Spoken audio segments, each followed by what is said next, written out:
What's up, everybody? Welcome back to Premium Picks. Tonight, we're going to break down UFC 291, Poirier versus Gaethje. It is for the BMF belt. It's a very good card. Before we get into the early breakdowns and early predictions, please like and subscribe. And we're going to give you our early thoughts right now. Let's get right into it. First fight of the night, we have got Matthew Semelsberger versus Giles Medic. This is actually a fairly even fight. It's going to be one that's pretty hard to predict. Giles is 8-1 with all finishes. He's a big puncher. Semelsberger also has a lot of finishes. So it's very likely that somebody's going to get cracked here. The odds are giving Semelsberger the favorite here. I'm not so sure. This is definitely a fight I'm not confident in. Do you have any confidence in this fight, or what are you thinking? Actually, yeah. Well, if you look at Magic's record, most of his finishes are early finishes, right?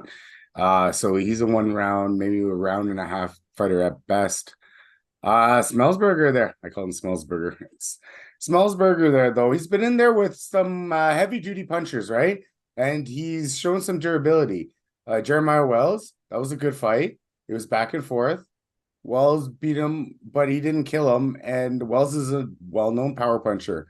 Alex Morono is known to have the punching power on the feet, but he's also known to tire as the fight dwindles down at the end of the third round. So that's another one. Was in there with Kalen Williams, our good friend, the knockout artist himself. That looked really bad last time he was out there, but very good power again. And Smellsberger beat Sano, not a big deal. Beat Fletcher. Not a big deal. Beat Jake Matthews, semi-big deal. I wouldn't say it's a huge deal, but still good. So he's shown durability. He's been in there with the better guys. I think it's minus 138 right now, and I like him. I really do. So I'm going to put him on there, at least early pick, but minus 138, I'm going to wait on it. Maybe people like the finishing power of Medic because he is a finisher, but remember what Jalen Turner did to him, right? So took him down, submitted him. Jalen Turner's a good fighter. Smellsberger has a wrestling game and will work with it. So I think that's the key, right? If he mixes it up, Smellsberger mixes it up, and then I think he is way classes above him, at least in expertise and stuff like that. And plus, this guy Medic came from the Alaskan regional circuit there. I don't hold him in too much high regard. All right, moving on. We got Miranda Maverick versus Priscilla Cachoeira. Honestly, if you've watched our videos, you know I'm a Miranda Maverick hater. I've always bet against her, and I always hit betting against her. And once again, she's coming off a terrible loss, and she is a minus 350 favorite. So, guys, I'm going to tell you right now, I am probably going to be playing Priscilla. Now, listen, Priscilla is not great by any means. When she loses, it's usually because she gets taken down and controlled fairly easily, to be honest. She doesn't have great takedown defense, but Miranda Maverick is not a good wrestler. Everybody thinks she's like this powerhouse that just whips people to the floor and beats them up. No, she's not. She's not a good striker. She's not a good wrestler. At minus 350, there's no chance in hell I'm playing Miranda Maverick. So I will be stabbing the dog here. Am I super confident in putting her in my parlays? Probably not. But still, I am going to take a stab at a plus 275. I think she's coming back at. So for me, I like Priscilla to be the better striker and to be able to fend off the takedowns as a single bet. What do you think? The odds are wide. Very, very wide. And Miranda Maverick, I like her, but she's slowly lost, I think, 3 out of her last 5 fights, 3 out of her last 4 fights, something bad like that. And Cachoeira has won 4 out of her last 5 fights. She's listed Jillian Robertson, who is a way better wrestler than Miranda ever was. Even though Miranda beat her, Jillian can get her wrestling involved that day. But so let's look at catch a beating, though. Like, if you're going to take her, I would take her by finish as well, inside the distance, because 3 out of her last 4 wins have been TKOs, right? So I feel like she's going to break her. Miranda looks like she's the kind of girl that would wilt under pressure, and Cachoeira just see that pressure she put on Lipsky in that last fight. That was pretty badass. And then she beat Gion Kim in a unanimous decision before. She could have lost that one, but you know what? With Priscilla, at least she's always coming forward.